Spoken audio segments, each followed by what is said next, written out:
ויהי יעקב בארץ מצרים 17 שנה, ויהי ימי יעקב שני חייו 7 שנים ו400 שנה.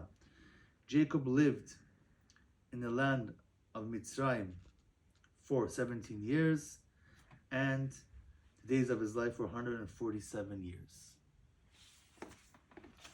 Now, Jacob's death, Yaakov's death, led to the first subjugation of the Jewish people.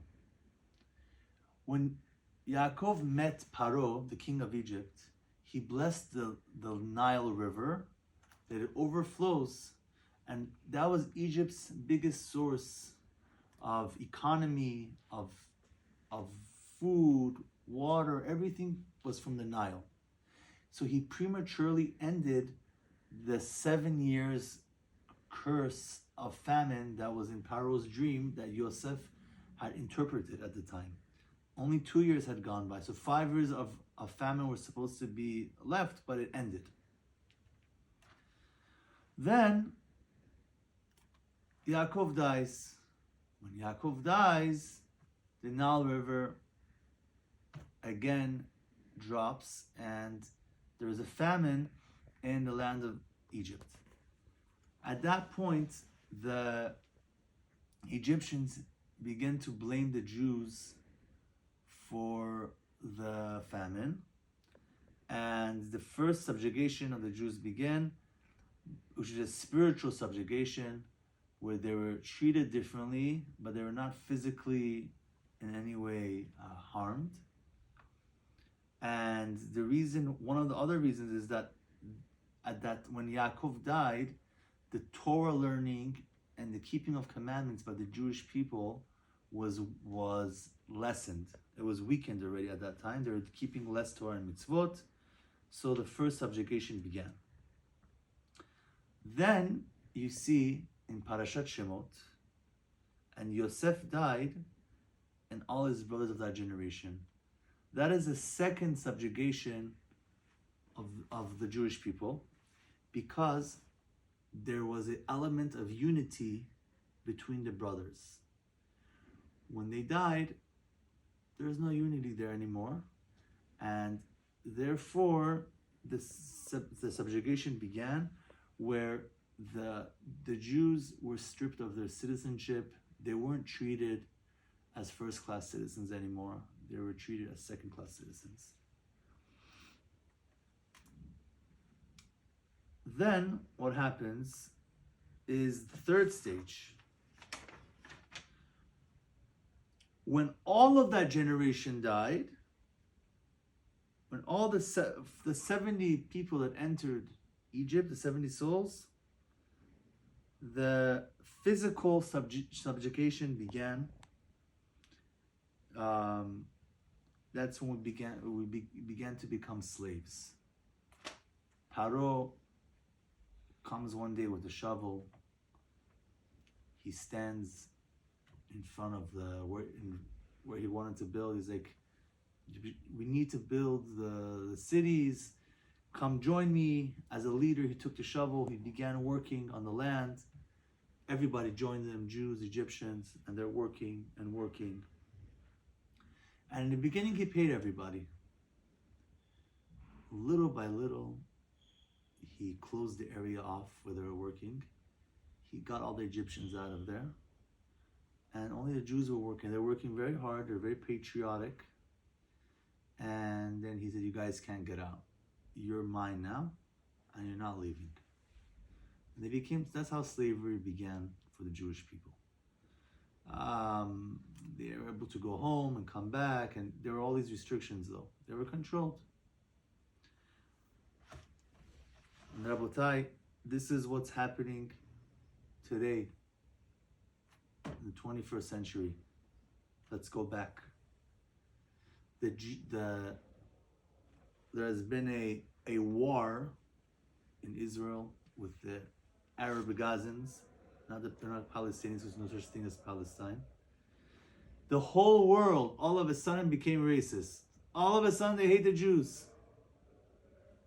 There has not been such anti-Judaism in public in history. It's right in our faces. It was never like that. There has been crazy riots. I was more worried about the people living in outside of Israel than in Israel. We're doing fine here. I was worried about all those protests, about the attacks, about walking down the street as a Jew. And this has happened in every country the Jews have lived in since the exile. They did fine in a country, they did well, everything was going good, and then something happens and they get subjugated, they get treated bad, and they get kicked out. And that's what America's coming to and all the other countries in diaspora. But yet, people want to stay in their big houses, swimming pool, and nice cars. It's time to come home to the land of Israel. We see the examples here. The second that the Nile started to drop and the economy fell in Egypt, they blamed the Jews. That's the next thing that's going to happen in America, where the economy is going to drop.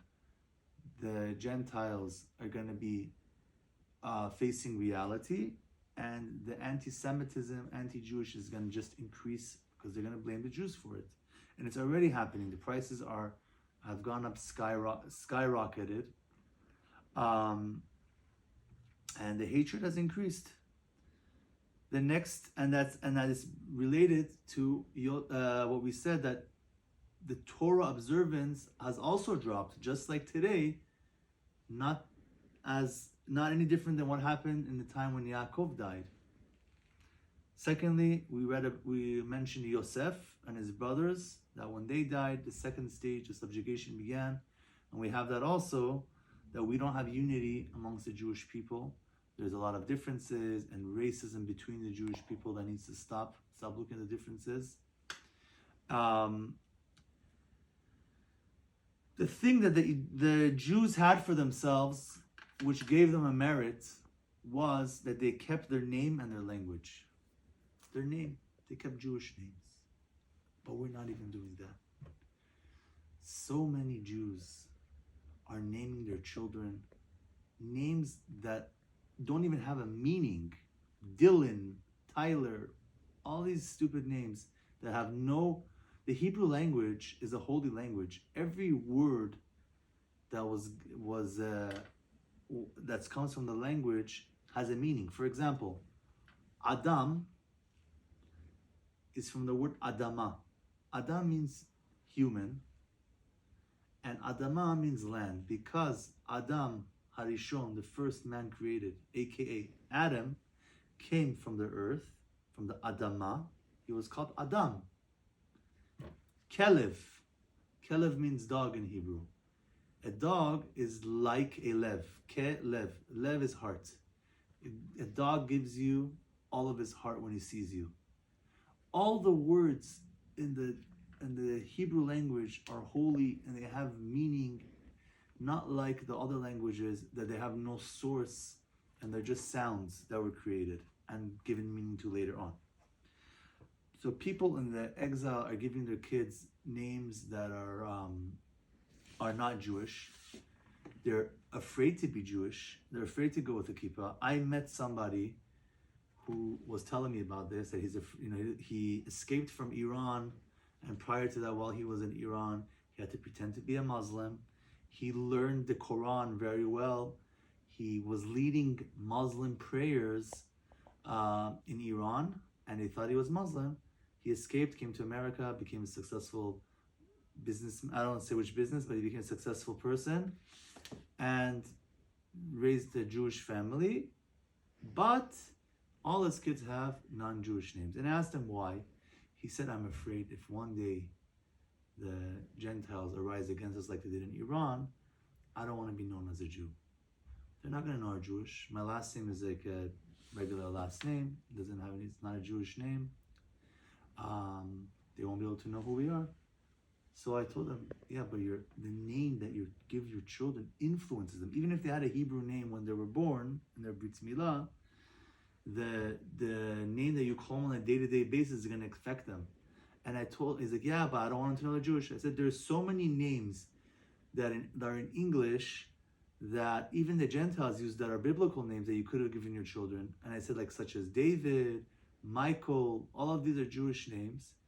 And the first name that I said, whatever that name is, he said, that's my Jewish name. I was like, see, but you don't go by that name. You could have done that. And he also talked about, how the Gentiles are going to come against us. So what are you doing? What are you doing in America? You're afraid of that? Why are you staying there? Many people are still, despite what's going on, not moving to the land of Israel. The signs are all there. In Germany, this is how it began. The anti-Semitism got stronger little by little, more and more. The economy was falling. The Jews got blamed. There was also an economic problem in Germany after World War I. So we are seeing the sign that unfortunately we are not paying attention to it. Now, I would like to discuss something that's related to this about why Jews are not moving to Israel. Everybody knows that one of the biggest fears of a Jewish religious family is that, God forbid, one of their children will stop practicing the Torah and keeping Jewish values, which is called in a slang, it's called going off the derech, going off the path. It's similar to anyone else who changes their lifestyle drastically from what their family or culture is keeping. And I've told many rabbis, with all due respect to all of them, I asked, why don't you tell your congregants, get up, move to Israel, we'll start our community here, we'll make a transition plan, it could be little by little or as fast as possible, one by one, they start coming and we all be together in a neighborhood. And I usually get the following answer. One is that a lot of people won't come with me. Another answer that I get from rabbis who are influential that I've asked is this, I think is an incorrect basis, is that if these families move to Israel, they have older kids, some kids are like 10, 15 or whatever it is. It goes back to what I was saying about off the derech. They're going to come to Israel. It's a different culture. They don't speak Hebrew. And that goes back to what I said. In Egypt, the Jews kept their language and their name. Already the language we're not keeping either. The schools are not teaching Hebrew as a fluent level in the Jewish schools in America. Most of them are not. So they're afraid that they're going to come. They're not going to fit in Israel. They're going to get turned off by Judaism because life is hard here. I'm a foreigner now, and not fit in. And as I said, off the derech. And I think that is a false answer. I asked a rabbi at a conference, I asked him, because this rabbi tells people, don't come to the families want to move. He says, no. Most of the time he tells them, don't come because of this reason. I asked him a question. I said, what is the percentage of young Jews going off the derech in America, like teenagers and children? And what is the percentage of Jews in Israel, the same age, in high school, middle school, who go off the derech? He said it's the same percentage, more or less. So I said, if that's the case, why are you not encouraging people to move to Israel? The chances wherever you are is more or less the same. And more than that, the blessing of moving to Israel should be enough for you that this thing may because of that reason your child may not go off the derech. That may give you the upper hand. And if he does, it was probably going to happen anyway in America. But people don't think like that. And I can even give another lenient answer. I could say, you know what? Move to Israel. Go visit summers in America, come back, transition, or live 6 months here, 6 months there, slowly. But they don't want to hear it. People are enjoying the galut, and it's soon going to be over. The riches and everything, it's unfortunately going down, And I'm only worried about the Jewish people, that they're going to be stuck in a big mess over there, defending themselves and coming afterwards, coming to Israel empty-handed and broken. Rabbi Yaakov Peretz says that there are many people who say, when Mashiach comes, I'll come to Israel. And he says that those people are heretics, they're apikorsim. How can you say that? And how can you, if you're right that you'll wait till the Mashiach comes, let's all go to America and hang out there, and we'll come when Mashiach comes. If that happens, the Geula, the redemption, is only going to come later on. The more people that are moving into Israel, the land is more blessed.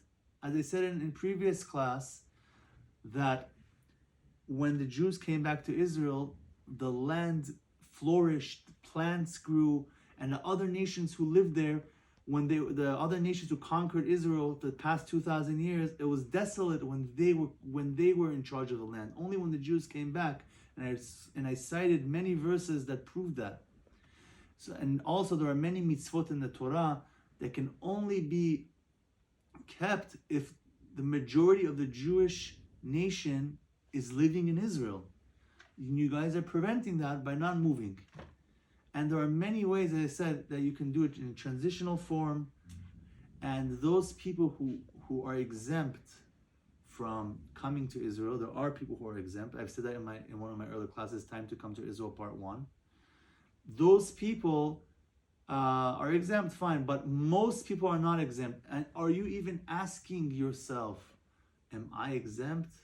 No, many people are not asking themselves that question.